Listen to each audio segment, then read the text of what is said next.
I'm Rory, and today I'm going to teach you how to improve your wheelies.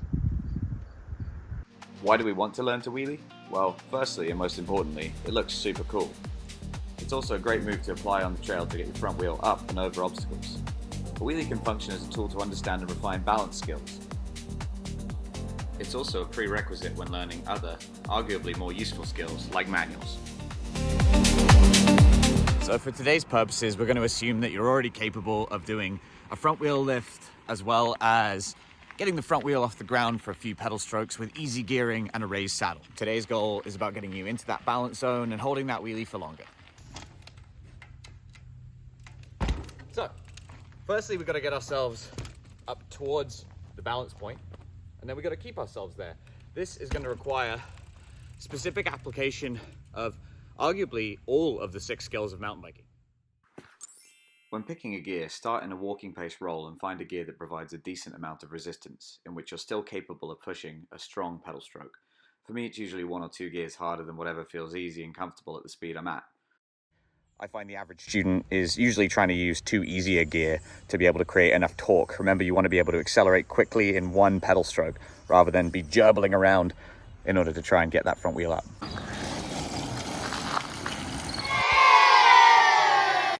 When it comes to setting ourselves up for success, the next thing we should talk about is saddle height. Now, I find that most people, when they're starting their wheelie journey, try and put the seat all the way up. This is super effective for creating leverage, but it does not leave much range of motion for us to shift our hips around or do anything in order to kind of maintain that balance point. So my recommendation is just a little bit down from fully up, just to give you that little extra range of motion. Many riders will find the initial concept of getting the front wheel into the air easier going slightly uphill. This is because gravity is already doing some of the work for us when it comes to balancing our center of mass over the rear wheel. However, it will be harder for us to maintain momentum and with it stability on the rear wheel. See how hard I'm working to maintain lateral balance here. Wheeling uphill also enables us to hover below the balance point and continuously use power to hold the front wheel up, chasing that balance point. This is a decent starting point, but won't teach you the finer points of finding that true balance zone. Here's a subtle movement that will really help with your weight transfer when starting the wheelie. Don't stand up straight, but hover over the seat. As you pedal with your preferred foot, drive your weight down and into the back of the saddle, while your arms go from slightly bent to extended out ahead of you.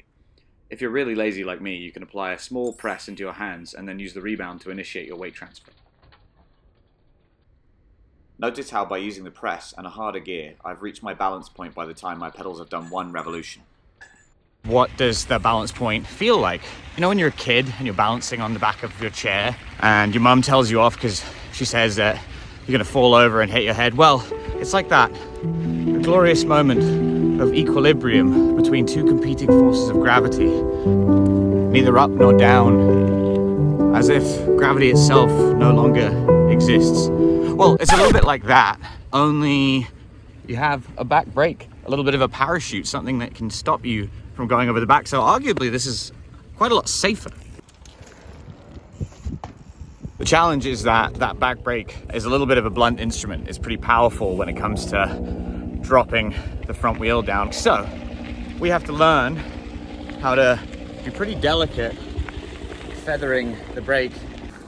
Here's a quick brake control drill that you can do. Rather than measuring the quality of your wheelie based on how long you stay on the rear wheel, see how many times you can tap the rear brake and keep the front wheel off the ground. This will force you to develop gentle, precise braking and train your brain to be delicate when braking. It's important to note that as soon as you touch your front brake, you'll lose the beneficial gyroscopic effect of your front wheel spinning, and it will become much harder to stay balanced.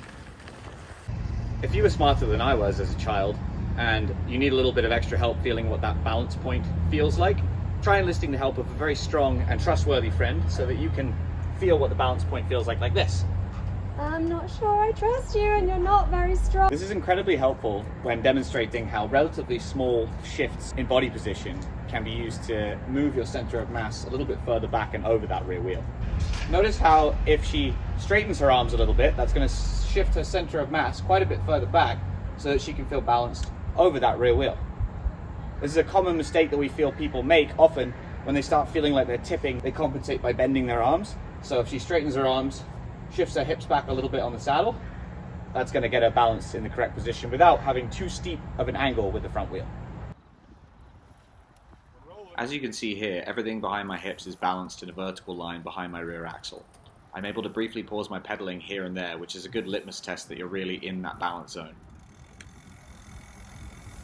Alright, so we've talked a lot about fore-aft balance, front-back, when it comes to wheelies, which is obviously super important, but we still have to keep this bike balanced laterally, which is going to become increasingly challenging when we only have one point of contact on the ground rather than the usual two. Try opening your knees up away from the frame.